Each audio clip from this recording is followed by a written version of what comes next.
गर्भ में शिशु पर किए हुए संस्कार को गर्भ संस्कार कहा जाता है। पुराने जमाने में गर्भ संस्कार को बहुत महत्व दिया जाता था। गर्भ संस्कार में बड़ी सी विधि का आयोजन किया जाता था। नक्षत्र, ग्रहमान, दिन, दशा, इन सब का अभ्यास करके होम हवन और उसी की तरह स्त्री पुरुष की मन की और शरीर की शुद्धि की जाती थी। इन सब विधि को पार करके जो शिष्य जन्म लेता था वो अद्भुत, अलौकिक, तीक्ष्ण बुद्धि वाला होता था। जिस तरह अच्छा फल पाने के लिए अच्छे बीज की, अच्छी जमीन, खाद और पानी की जरूरत होती है, वैसे ही अच्छी संतति पाने के लिए भी योग्य स्त्री बीज, पुरुष बीज, पोषक आहार और अनुकूल वातावरण की जरूरत होती है।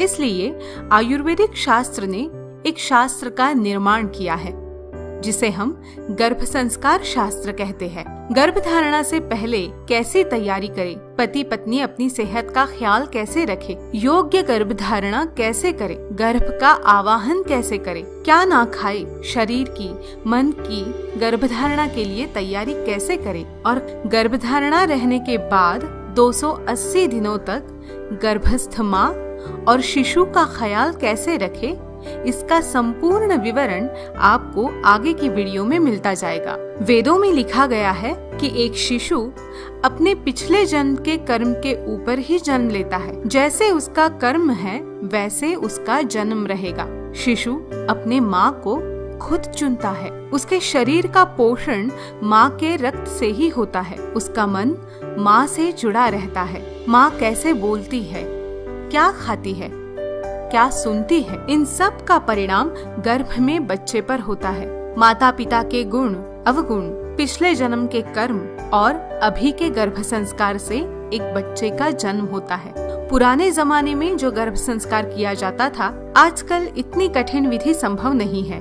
व्यस्त जीवन शैली, वक्त की कमी, इन सब को ध्यान में रखते हुए हमने एक प्रोग्राम बनाया है। इससे संपूर्ण गर्भ संस्कार की जानकारी दी जाएगी।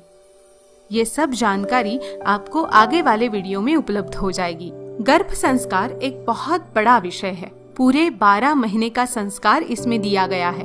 पुराने जमाने में माता पिता को गर्भ संस्कार में एक तप से गुजरना पड़ता था, तभी महान आत्मा का जन्म होता था। जैसे राम, कृष्ण, बुद्ध। पति पत्नी को 3 महीने एक दूसरे से अलग रखा जाता था। स्त्री के शरीर की शुद्धि की जाती थी। इसमें बहुत से काढ़े देकर शरीर से गर्भधारणा के लिए अनावश्यक पदार्थ निकाले जाते थे। काढ़े के लिए आयुर्वेदिक दवाई का इस्तेमाल किया जाता था। साल में एक बार विशिष्ट कालावधि में ही जंगल से दवाई तोड़ी जाती थी, क्योंकि इस कालावधि में दवाई में विशिष्ट गुण पाए जाते हैं। आयुर्वेदिक तेल से मसाज की जाती थी। शरीर पे आयुर्वेदिक लेप लगाया जाता और गाय की शुद्ध दूध से नहलाया जाता। 3 महीने में पोषक आहार, जिसमें फल, सब्जी, आयुर्वेदिक पानी, इन सब का समावेश रहता था। उसी प्रकार बाहर के लोगों से मिलना बंद कर देते थे, ताकि किसी प्रकार का नकारात्मक विचार मन में ना आए। रोज रात को स्त्री के शरीर से नमक उतारा जाता था, ताकि कोई भी नकारात्मक ऊर्जा शरीर पर अपाय ना करे। वैसे ही पुरुषों को भी कुछ प्रक्रिया से जाना पड़ता था। 3 महीनों तक उन्हें पत्नी से दूर रखा जाता, ताकि वीर्य का नाश ना हो। उत्तम वीर्य बनने के लिए पुरुषों के शरीर की शुद्धि की जाती थी। उन्हें भी आयुर्वेदिक काढ़ा दिया जाता था, ताकि वीर्य अच्छा बने। महान पुरुषों के चरित्र का पाठ किया जाता था, ताकि पुरुष की बुद्धि में एक महान आत्मा को जन्म देने की चेतना जागे। मादक पदार्थ जैसे शराब, मांसाहार, इन सब से भी दूर रखा जाता था। 3 महीने तक इस प्रक्रिया का पालन किया जाता था। 90 दिन के इस कालावधि में एक उत्तम स्त्री बीज और पुरुष बीज की निर्मित होती। स्त्री पुरुष की शारीरिक शुद्धि होने के बाद होम हवन की प्रक्रिया की जाती थी। जिस जगह दाम्पत्य रहते हैं उस वातावरण को शुद्ध किया जाता। होम हवन से वातावरण के जंतु, छोटे कीड़े जो शरीर के लिए अपायकारक होते थे, ऐसे जंतु हवन के आग और धुएं से नष्ट हो जाते थे। होम हवन की विधि के लिए आयुर्वेदिक जड़ी बूटी का इस्तेमाल किया जाता। नक्षत्र, दिन, ग्रहमान ये सब देखकर कुछ तारीखें निकाली जाती। उसी तारीख में स्त्री पुरुष का मिलन योग निकाला जाता। अगर गर्भ रह गया तो उत्तम, नहीं तो अगली तारीख का नियोजन किया जाता। मनुष्य 84 योनि से जन्म लेता है, यानी मनुष्य जब मरता है वो फिर से जन्म लेता है। मनुष्य का शरीर नष्ट होता है पर उसकी आत्मा अमर रहती है। ये आत्मा 3 प्रकार की रहती है, निकृष्ट, सामान्य और उत्कृष्ट। जैसी आत्मा रहती है वैसे ही वो अपना गर्भ चुनती है।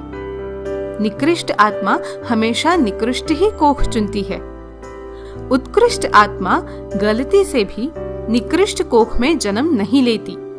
आमतौर पे सामान्य आत्मा मरने के बाद 7 से 13 दिन में गर्भ चुन देती है, मगर उत्कृष्ट आत्मा को गर्भ चुनने में काफी वर्ष लग जाते हैं।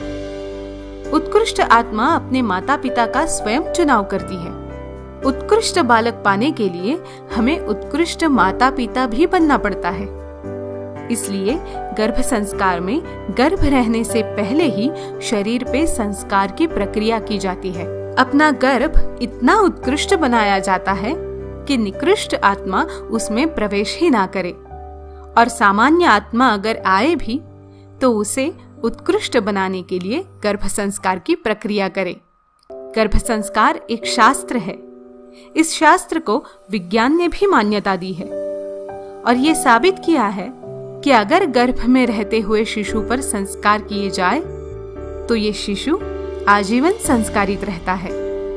जैसे मिट्टी के घड़े को गीला रहने तक ही आकार दिया जाता है, वैसे ही शिशु जब गर्भ में रहता है तभी से उसे हमें संस्कारित करना आवश्यक है, ताकि भविष्य में अद्भुत, अलौकिक, तीक्ष्ण बुद्धि वाला शिशु जन्म ले सके। इसी तरह से आगे आने वाले वीडियो में संपूर्ण गर्भ संस्कार की जानकारी आप तक पहुंचाई जाएगी। ऐसे ही गर्भ संस्कार के वीडियो पाने के लिए हमारे साथ जुड़े रहिए।